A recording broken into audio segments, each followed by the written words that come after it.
Imagine a world where the balance of power is shifting and the rules of the game are being rewritten. This is exactly what's happening as Chinese President Xi Jinping prepares to host a military parade in Beijing, marking the 80th anniversary of the end of World War II. But here's where it gets controversial. Xi will be joined by leaders of some of the world's most heavily sanctioned nations, including Russia, North Korea, Iran, and Myanmar. In a bold display of solidarity against the West, this axis of upheaval has been described by Western analysts as a loose coalition of states bent on reshaping the Western-led global order. The parade, set to take place on September 3rd, will feature tens of thousands of troops marching through the Chinese capital, with Russian President Vladimir Putin and North Korea's Kim Jong-Un attending alongside Xi for the first time in public. Iranian President Masoud Pezeshkian and Myanmar junta chief Min Aung Hlaing will also be in attendance, completing a quartet that has sparked concern among Western leaders. But what does this mean for the future of global politics?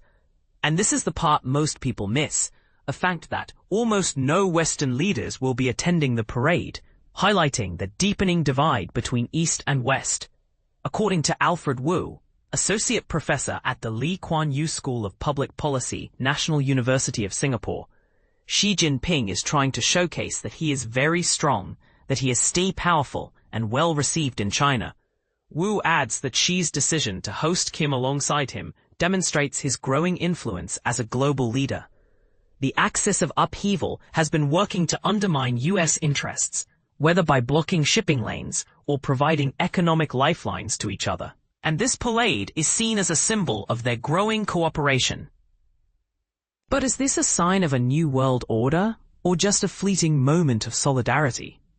The only Western heads of state or government attending the events in Beijing are Robert Fico, the Prime Minister of European Union member state Slovakia, and Alexander Vučić, the President of Serbia. Both leaders have been criticized for their close ties to Russia and China, with Fico opposing sanctions against Russia and Vučić seeking good relations with both countries. Russia, which Beijing counts as a strategic partner, has been hit hard by Western sanctions imposed after its invasion of Ukraine in 2022. Putin, wanted by the International Criminal Court over accusations of war crimes, has been largely ostracized by the West.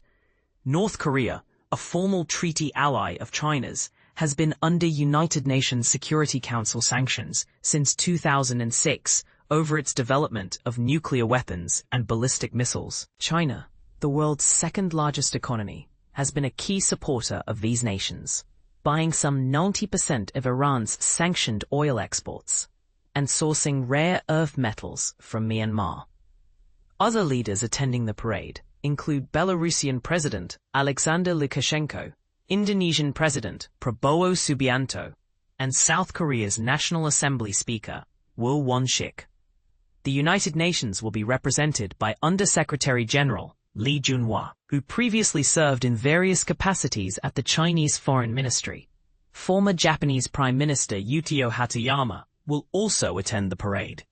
But what do you think? Is this axis of upheaval a cause for concern, or just a natural shift in the global balance of power? Share your thoughts in the comments below.